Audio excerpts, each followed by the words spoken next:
So let's get started to learn more about the emerging trends and how consumers and industries are continually evolving to create a resilient and sustainable future. So now it's time to learn a little bit more about our panelists today. I want to welcome Kyle O'Keefe from SWACO, Suki Jansen from Athens Clarke County Solid Waste Department, Brian Rowe from The Ohio State University, and Arlie Owens from the Ohio Recycling Coalition. I want to thank you all for joining us here today and sharing your expertise with us. First, to kick us off, though, I'd like to turn it over to each of our panelists and give you a couple minutes to tell us a little bit about your work and something interesting about yourself so that the audience can learn a little more about you. I'm going to start with Kyle O'Keefe and follow Kyle with Suki, Dr. Rowe, and then Arlie. So take it away, Kyle. Great. Thank you, Brandy. Thank you for having us here today. SWACO is proud to sponsor the session and glad that we have listeners who are participating. So I'm Kyle O'Keefe, Director of Innovation and Programs for SWACO. We're the Solid Waste Authority of Central Ohio.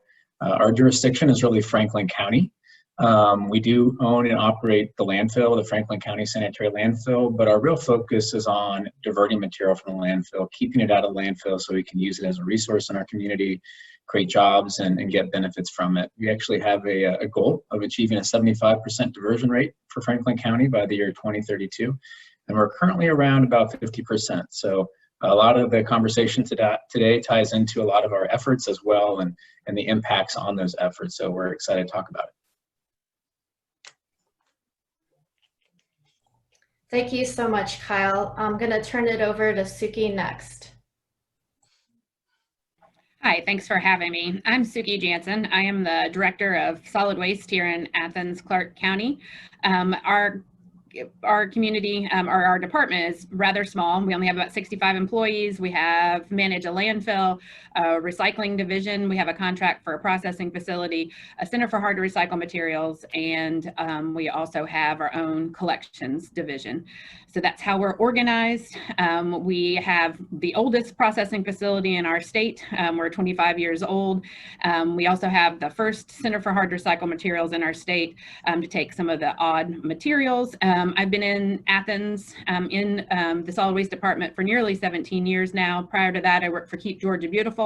Prior to that, I'm a recycled school teacher, taught 6th, 7th, and 8th graders science. Something interesting about me is we dig vultures down here in Georgia, and this week is our virtual vulture festival. I encourage you to check out our Facebook page because vultures are the best nature recyclers we have. So they're kind of our mascot down here, and we had to go virtual. So check us out. I also personally wrote a book about vultures called There Goes the Neighborhood because I dig vultures personally. But do check us out. That's kind of something quirky and funny about our community that we're celebrating that bird this week at our landfill and as a solid waste department. Thank you. That's great. That's great. Thank you. I'm going to turn it over to Dr. Brian Rowe next. Hey guys, Brian Rowe from Ohio State University. I'm in the Department of Agricultural, Environmental, and Development Economics over in the College of Agriculture. I've done a lot of my research in the recent few years on food waste and developed a group here called the Food Waste Collaborative at Ohio State. And we tried to bring together students and faculty members and community members to try to cultivate conversations about food waste at that intersection of waste management and business practice and food recovery and the hunger community. So very cross-cutting area, and had some success with that. About me, I grew up on a dairy farm in Wisconsin, so I can always say I'm a cheesehead by birth. Vultures and goats. Goats are probably another great recycler too out there. But we didn't have goats, but we did have dairy cows. Thank you, Dr. Rowe. And I'm going to turn it over to Arlie Owens. Thank you. Okay, I'm the Executive Director for the Ohio Recycling Coalition, and we've been in existence since 2017. I'm one of the co-founders. Bob Getter, Renee Navarre, and I decided to form this organization in 2017. We basically provide services to individuals, businesses, and so forth that are trying to increase their bottom line in terms of recycling, waste management, and so forth. The most interesting thing that I can think about that comes to my mind is I've been in this waste management and recycling since I was 10 years old. Our family owned a landfill in Lima, Ohio, 1136 Seraph Road. And I also worked on my own father's waste hauling business. It was called Owens & Son Hauling. So I bring to the panel experience not only from my life, but also I worked with the Ohio Department of Natural Resources. I worked with Governor Voinovich, and now Governor DeWine. We created the Recycle Ohio program. That's it. That's awesome. Thank you, Arlie. Really interesting information about you. So now that we've gotten to know you a little bit better and your expertise, I'm going to kick off the panel discussion with some questions for you. Each panelist will have approximately 3 minutes. And so my first question for the panelists is, with people spending so much time at home those first few months of the pandemic and the sudden changes in habits due to public health concerns, it's not surprising that there were shifts in waste and recycling. That's both in terms of the types of materials and volumes. And so focusing on residential waste and consumer behaviors, what do you think are the most significant impacts from the pandemic that you've observed so far? I'm going to turn it over to Kyle O'Keefe first to answer the question. Thanks, Brandy. Great question. I'm sure, as most people would anticipate, with everyone being at home, especially during the springtime, and it's kind of still evening out a little bit, but, we've seen a surge in the amount of waste being generated residentially. It kind of varies from community to community, but roughly even during the springtime, we'll just say through April, May, and June, there was even an increase somewhere between 20 to 30% in the amount of residential waste being generated out there. Equally on the commercial side, as you can imagine, with less of those businesses kind of operating at that time, we did see a reduction in the amount of commercial waste too, drop by 20 to 30%. So pretty interesting, the overall impacts that continue to play out there. Even how that translates to the landfill, for example, even though we saw this kind of swing on both sides, there's really there's a larger amount of, generally speaking, commercial waste out there that's typically generated. But even during the month of May, which was kind of during the peak of shutdowns for that matter, we saw about a 16% drop in the amount of waste coming into the landfill overall from the previous year. And, if you average that out over the past couple of years, it's probably closer to 8 to 10%, but still pretty significant drop in the amount of material coming to our landfill. But when you kind of take a look back at the residential spike, there was quite a swing there. A lot of that, as you referenced, Brandy, is even related just to spring cleanouts. Everybody's at home, right? They're decluttering, they're cleaning out their closets and garages. And we also had actually a significant amount of flooding during the spring too, that contributed to some of those high volumes of waste that's being generated there. So all of this has really created quite a strain on the overall collection systems, as you can imagine. Even just the capacity of haulers, the folks collecting the material, it was quite a shift, especially during this kind of emergency sort of period. And so there's still a lot of learnings that are coming from that. But overall, we're very fortunate that here in Central Ohio, we didn't see a lot of disruption. In some places around the country, to your point, there are folks who have had to, communities that have had to either delay collections for periods of time or even postpone services like recycling altogether. And so some of those communities across the country, they're coming back online, but here in Central Ohio, at least Franklin County, we really didn't see any of those major impacts.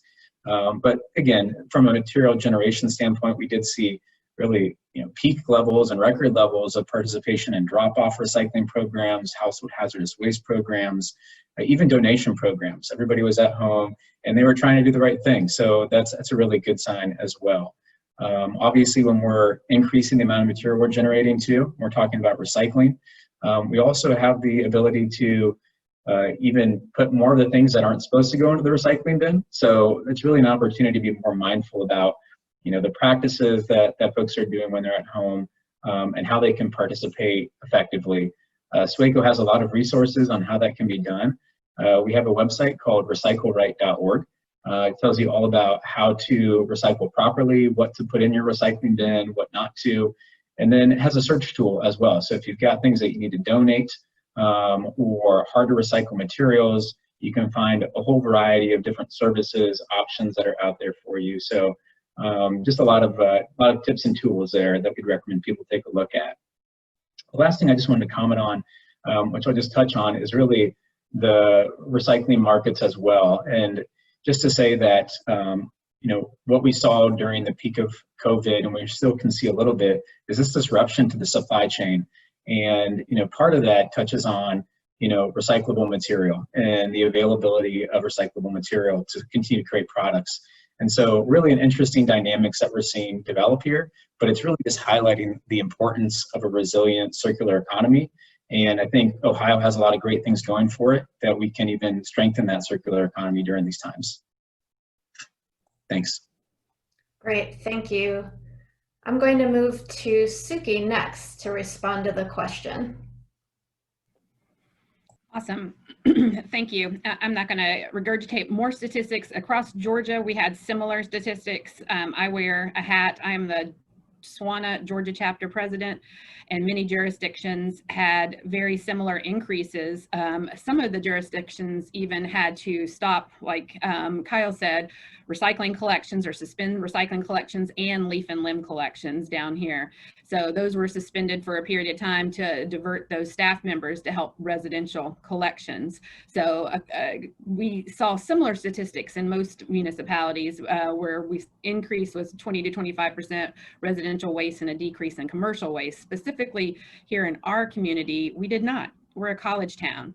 Our college let out in March, and that was nearly 30,000 residents vacated our community. So we didn't see that increase in incoming tonnage at the recycling facility or at our MSW landfill. So we actually had a decrease. We ended our fiscal year with 20% less recyclables than last fiscal year, and we were down 5% of incoming tonnage at our MSW landfill. What we did see though was more individuals at our MSW landfill. We were increasing what I call mom and pop traffic at our landfill by between 10 and 15%, which really caused a lot of issues for us. We're a smaller landfill, we get 300 tons a day. So we had a lot of congregating people because that was their only time to see people outside their house was when they were dropping off their, home improvement items. So we had to cease normal operations and go to appointments at our landfill and at our Center for Hard to Recycle Materials. And it was because we had too many people that wanted to congregate and socialize at the beginning of the pandemic when we didn't know as much about how the virus transmitted, how contagious it was. So we put an appointment system in. We still have the appointments in at the landfill and the Center for Hard to Recycle Materials right now. It spreads people over a period of time and lessens that congregating that we saw in March and April. So that's what we did to handle that. Also, what we've noticed at our processing facility is we're getting less contamination. We are seeing some of the lowest rates we've had, and I don't know if that's because our students are gone and they don't do as good a job. There are a lot of wishful thinkers in that bunch, wishful recyclers in that bunch, or if it's some other cause. Maybe people are reading the tops of their roll carts because they're home all day. We did notice people paying attention to us more. And so we run one side of the street and then the other side of the street in our residential collections. And I can't tell you how many calls we had from residential customers. They missed my recycling or they missed my trash because they had no idea when they were at their workplace, now they're working from home, how we collected trash and recycling. So we had a lot more incoming call volume. people noticing how we're collecting materials, noticing what we're doing more and questioning it, or, just giving us comments on how we did things, and positive and some negative. So that was different, but we saw less contamination. Some of our lowest rates were nearly down to 10%, 14%, which is pretty good for single stream recycling in our opinion. So less contamination, also more cardboard at the beginning. A lot of people staying home, ordering things. We already get 60% of our incoming tonnage at our recycling is cardboard product, and we saw even more, which was great at the beginning of the pandemic when cardboard prices started to go up around $100 per ton again for us. So those are some of a little bit different perspective I wanted to give you, because like Kyle, a lot of places around Georgia had similar statistics that Kyle told you. So I wanted to tell you we're a little different because we didn't see some of those same influxes in tonnage. Commercial tonnage was down over 50% for us in some areas, because our downtown district, for example, that's heavily patronized by our students because there's over 50 bars down there. All of them were shut down. So we literally had a trickle of waste and recycling from our downtown district. So, which, presented some challenges for staffing. We wanted to make sure staffing still had jobs and still had things. So we had to divert staff to other areas. They got to do a lot of cleanup in other areas because they didn't have as much trash and recycling to pull in some of our commercial realms. So that's how we've been impacted to date. And then I should say the last thing too we're seeing is, I can't understate this, and although we haven't said it, is childcare issues.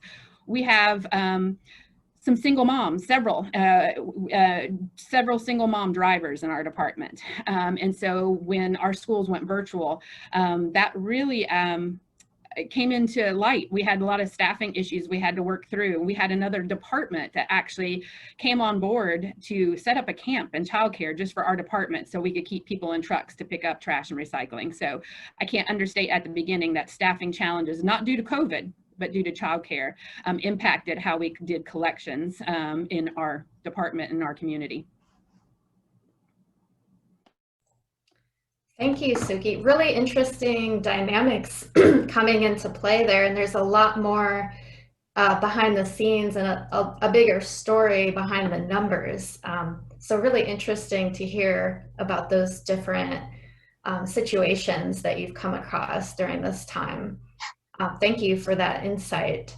I'm going to turn it to Dr. Rowe next, and then we'll finish off with Arlie Owens after him. Take it away, Dr. Rowe.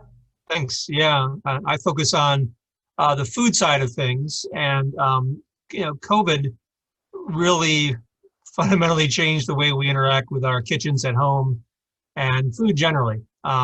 We obviously saw some big kind of articles in the New York Times and other national outlets where farm level and early level food was wasted in great numbers, euthanizing baby pigs because the restaurant trade had closed down and the whole supply chain kind of hit a bottleneck because of the health of concerns with workers at various pinch points in the supply chain.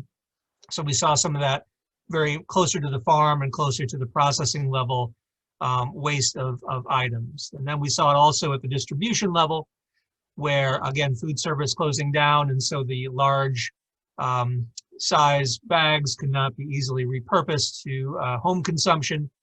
And even though people couldn't find flour to save their lives in the grocery store, there was plenty sitting on shelves in large restaurants, and a few people had the great stories about being able to find themselves a 50-pound bag of flour or whatnot, but that was more the exception than the rule because of just the lack of flexibility to toggle food between the food service and the made-for-home branches of the supply chain.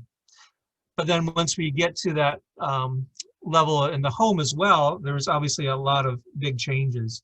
And we actually, I'm sharing a link here to some research that we had done over the summer. We had talked to about 500 US consumers in July of this year and had them kind of compare their home situation kind of pre-COVID in February versus what was going on in July. And a lot of big changes, not surprisingly, probably resonates with a lot of you. 40%, over 40% reported having more time available to them to do things, including cooking, including checking out whether their recycling was picked up, even after all changes to work and family and social obligations were taken into consideration. 58% said that they were cooking more frequently at home compared to the previous year, so probably resonates with a lot of us. The things that are probably not quite so intuitive is that about a third reported that the refrigerators and freezers were fuller because of COVID-19 than they normally would be.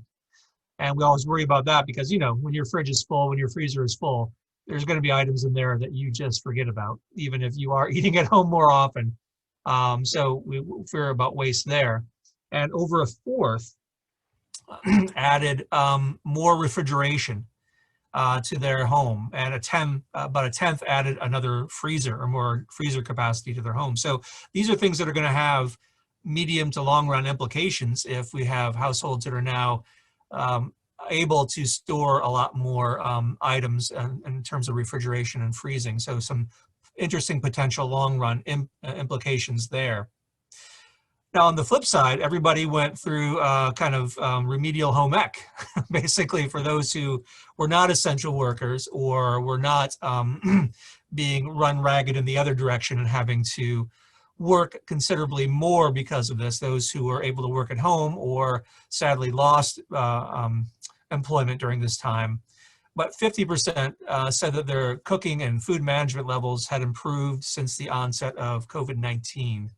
In fact, in England, they did a very nice and detailed study suggesting that on average, people adopted like 6 additional habits or management techniques that would reduce food waste. A group in the UK had done some very detailed studies. And there they had even noted that they've got a tracking metric for food waste, and they suggested that the typical levels of food waste had gone down by about 10 percentage points among the households that they were tracking in the UK.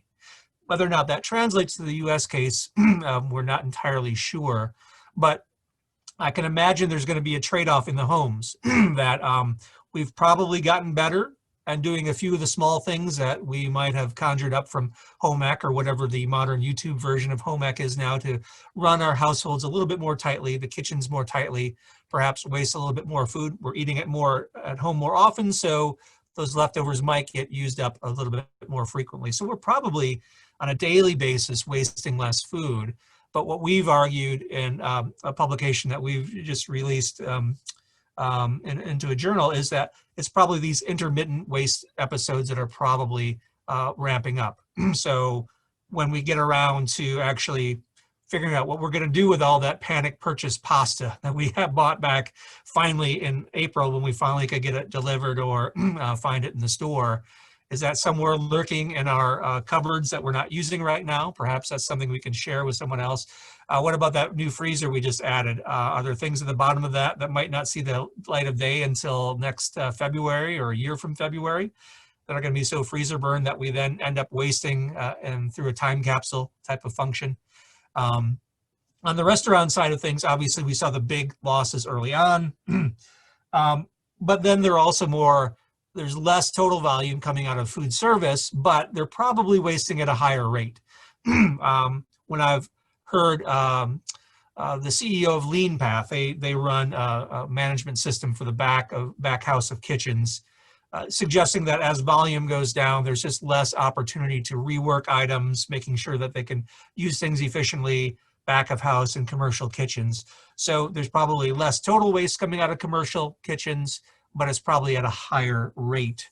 At the front of the house, buffets are kind of a thing of the past for right now, though they think they'll come back.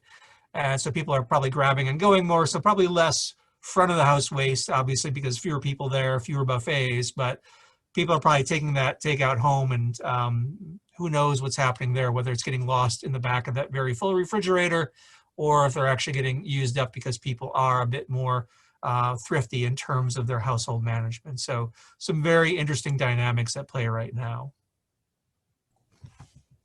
Great, thank you for that unique insight, Dr. Rowe. That's really interesting. I'm going to turn it over to Arlie Owens. Arlie, please finish us off with the question, what do you think are the most significant impacts from the pandemic that you've observed so far in recycling?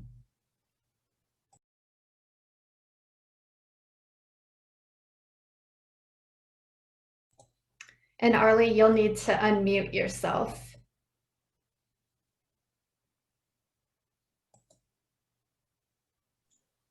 How's that? That's perfect. Okay.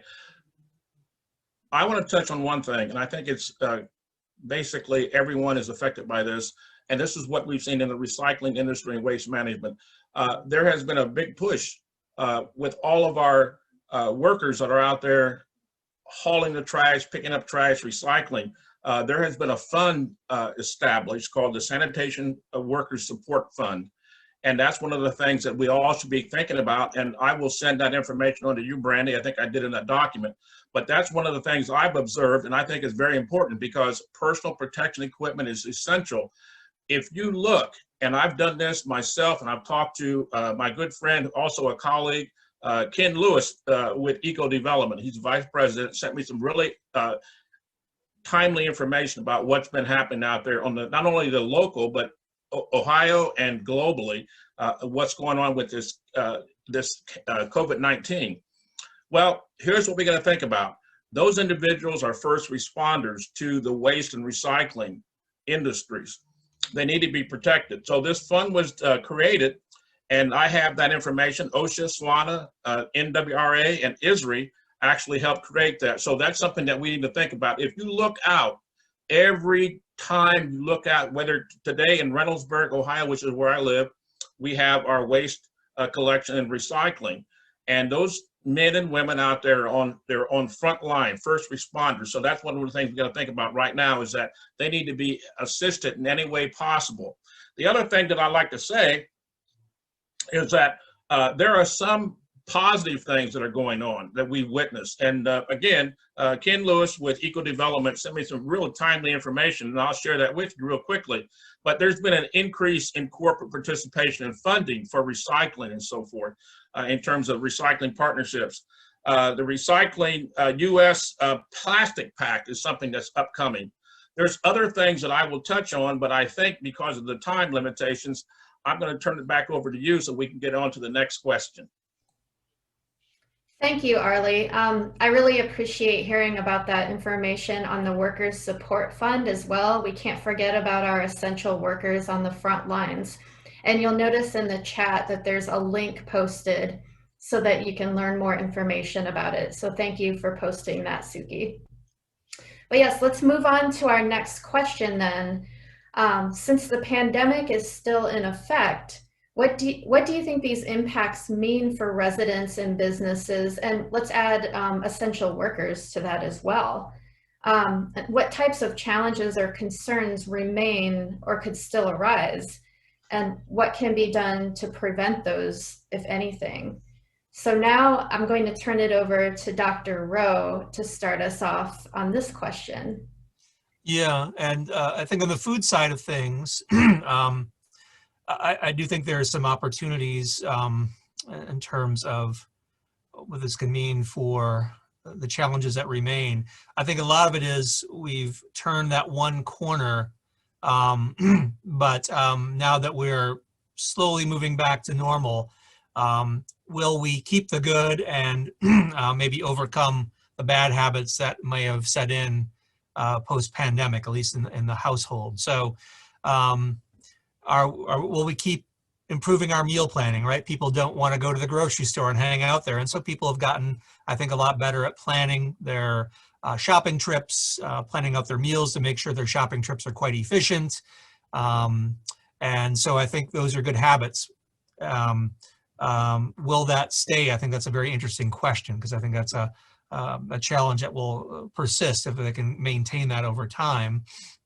And then can they actually effectively use that additional storage that many people have brought online, that additional refrigerator or freezer that they might have added to their basement or garage with the onset of COVID? Or is that going to become the guilt alleviation mechanism where items go to the freezer so that you feel good about not throwing it away, but then when the electricity goes out sometime next summer, it all comes out in a big pile and ends up in the landfill or a compost bin anyway. So I think those are some of the challenges at the residential level. And then at the retail level, so much of it, I think, is just going to be, so much of the waste in restaurants, for example, comes from overproduction because they want to make sure they have a variety of items available for their complete menu. So the challenges there are just understanding that new normal nearly on a week-by-week basis and creating that flexibility. I know a lot of places are narrowing down their menus, so they just have fewer options available so they can keep it simple and keep it a bit more flexible so that they're not stuck both creating food waste, which obviously is also creating financial waste, and that's something that restaurants definitely cannot sustain given the tight situations that many of them find themselves in now. So I think those, in my mind, are some of the key challenges that arise both in residential and kind of commercial food side of things. All right, thank you, Dr. Rowe. And turning it back over to Arlie to respond to the question.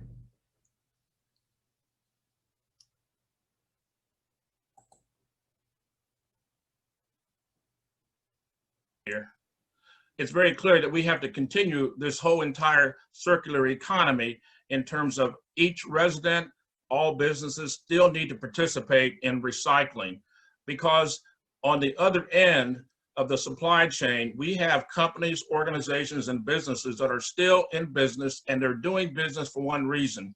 It's the bottom line. So we all have to focus on helping those businesses sustain their bottom line to profit. And we've looked at some things that I think, and I'll answer in the next question, some of the things that our government is doing, not only at the federal level, but at the local level. And we had some good news from the Ohio EPA that their grant program for next year is going to be in place. There's other things that are going to be happening. And I think that things will change. There's some things that are happening right now that will have an impact on the recycling industry and the waste management industry. There's one thing I just have to say this. Necessity is the mother of invention.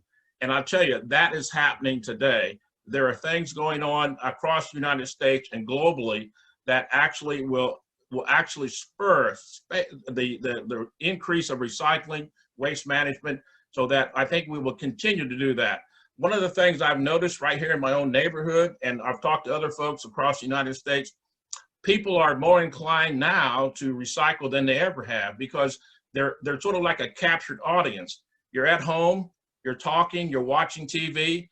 And I tell you what, the SWACO has a great program with Recycle Right. They have television PSAs, they have information coming out in the local newspapers, and people are learning, they're listening, and that's what's going to have to happen, to continue to happen, is the education of the United States, the population, so we can continue on and make things right. All right, thank you so much.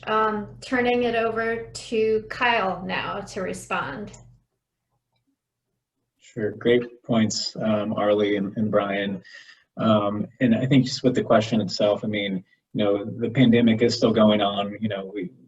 The future is still, there's some uncertainty, and as it's been mentioned, I mean, waste management here is an essential function.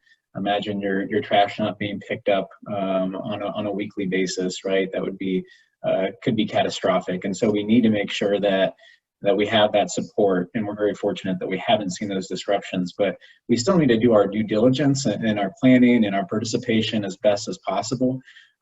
Some of the implications here too could be long-standing. I know the haulers are thinking a lot about, what does this mean for them, right? They're taking on additional cost, additional capacity constraints, and that may ultimately result in changes to policy or greater expenses that are passed on to the consumer. So one of the ways that we can help to mitigate some of that is really just by, again, being cognizant, doing proper planning. Arlie just mentioned how to recycle right. If we're doing that correctly, we're going to be reducing the all amount of trash being generated. So there are great resources out there that can help you do that effectively. And again, trying to mitigate costs and trying to, maintain our diversion. Of course, we're also seeing other things too, like single-use plastics and single-use materials that have become into the spotlight over the course of the pandemic, really, where there might be certain levels of caution in terms of reusable materials too. So the implications of that are yet to be fully understood, as well as even the supply chain, which I think has been touched on a number of times here. There might be shortages of materials. One of the examples that we've used in the past is toilet paper. And if you all recall that, really when this thing was kicking off, the shortage of toilet paper that was out there, well, that also ties back to the recycling supply chain. A lot of toilet paper uses recycled paper to actually create that fiber. And so when we're not recycling material, there becomes a shortage in the supply chain for where that material is going to come from, right? So if we're participating in these types of practices and we're doing them right, we're really helping to create a more resilient economy that can, withstand some of these disruptions happening globally and locally. Great. Thank you for your response, Kyle. And so a takeaway for me is if you're really worried about a toilet paper shortage coming up again, make sure that you're recycling all of your paper. Thank you, Kyle. I'm going to turn it over to Suki now. Well, so we don't have as much overlap and people get new information, I will just use, one thing I didn't tell you guys, we have our own composting facility at our landfill, and our residents, and one positive thing, or one thing that we've noticed is we had to add some additional drop-off sites because more people were home and using takeout containers, and a lot of those takeout containers are biodegradable, which can be problematic. We have an aerated static pile composting facility at our landfill. And so we're dealing with a lot more bio-based compostables and less food scraps. We've had, unfortunately, food scraps from our commercial entities have dropped off some, so which creates some problems with mixture, making sure we have enough carbon and nitrogen, et cetera. So that's been a little bit of a challenge for us, but I will say what has been really awesome right now is a lot of our residents and business folks are at home and they're doing virtual learning with their children. What we've noticed is they're looking a lot more at our virtual education, and our staff has had to up their game and do a lot more virtually. They've been really, here in our community, we're really hands-on. Some of the cornerstone education programs for us have been our tours. We do thousands, about 3,000 people go through our facilities annually, our landfill, compost, charm, and recycling facilities. So our education staff has really had to up their virtual game, and people are wanting and looking at it more than they ever have before. So I feel like they're doing a better job and have, I think some of that contamination reduction we've seen is because of that. Also, the growth in our composting program, especially our drop-off program, has been because of that as well. And one thing I want to touch on that we didn't touch on at the beginning, which is tangentially related to collections and waste and recycling, is litter. Our community has seen an increase in all this PPE litter. So it's been interesting. Our Keep America Beautiful affiliate, whom is located in our department as well, they're one of our educators, has had to be really crafty and do a lot more virtual education to keep masks and gloves off the street without all of our Adopt a Highway volunteers. We had to suspend some of our volunteer programs up until just recently till we could reconfigure how we could do it safely and without that liability issue coming back on us. So we really actually leaned on a lot of our residents and businesses to help us out on their own. And so that's another way that we've engaged people virtually, is doing their own cleanups, because a lot of people work from home. So I think that was pretty interesting to see in the spring, especially when we had to cancel a lot of our events, people out on their own collecting litter. And I think our Keep America Beautiful affiliate here locally did a great job at mobilizing folks when we didn't have as much litter cleanup as we normally would. And I'm going to put on the chat box, KB, Keep America Beautiful, has a lot of good resources on this, and I'll throw it up if people.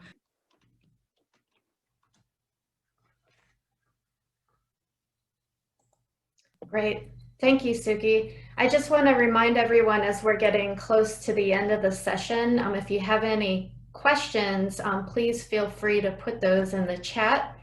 We want to make sure that our panelists can answer any questions that you have as well in the audience. And we really appreciate you being here and being part of our session today. So if you have anything to ask the panelists, feel free to put it in there.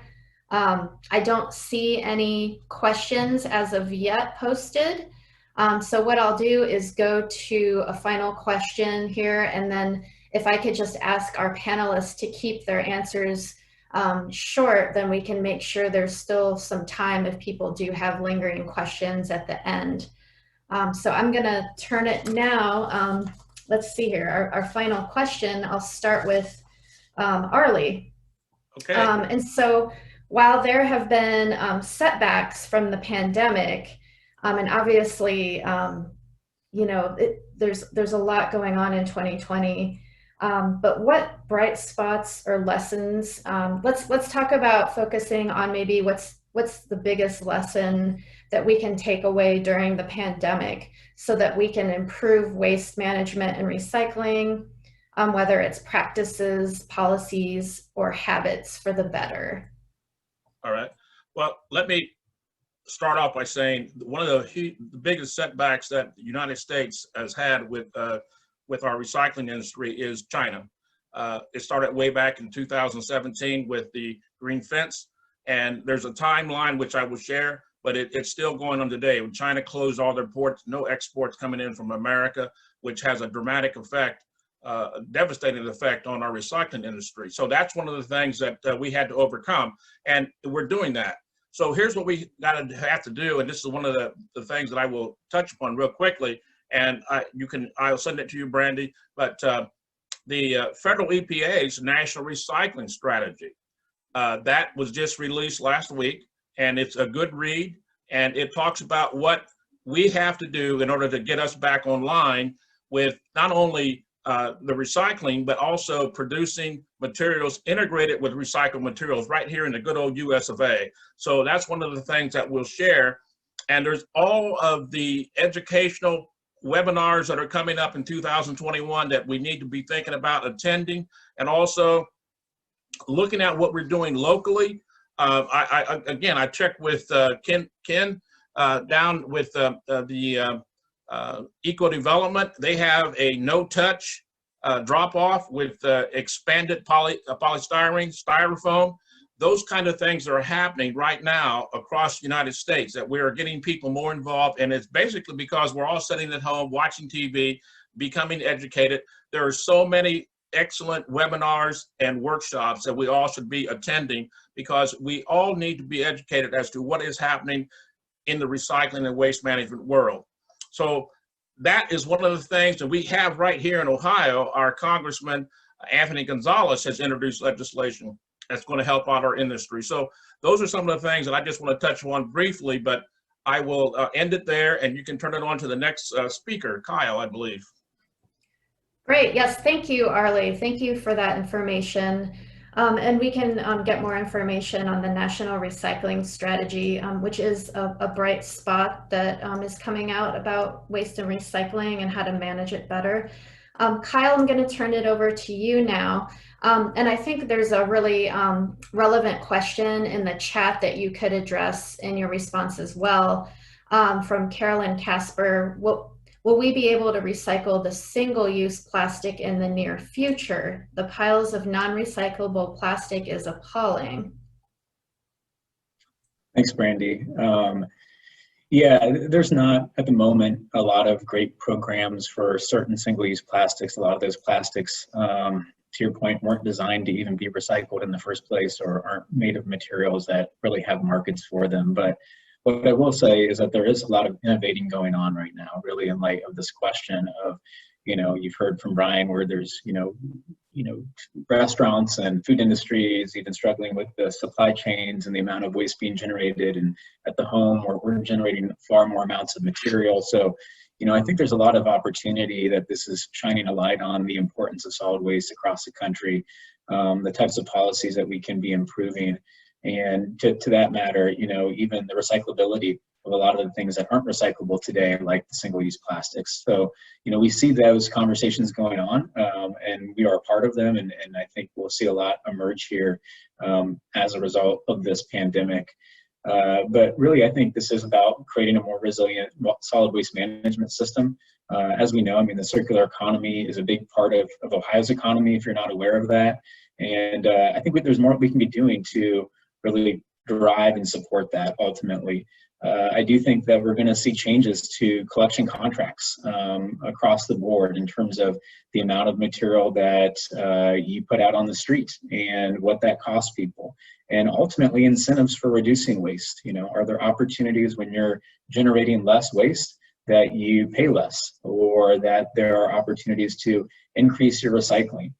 And then, you know, lastly, I do just want to mention, as it's been noted, I mean, ways that we can treat our frontline solid waste workers with kind of respect, and also just reducing their burden. You know, if we can be mindful about how much waste we're putting out at the curb, we're really helping to support the overall system. So just a lot of things that are emerging that I think will really help us as a community, as a nation, take a step forward.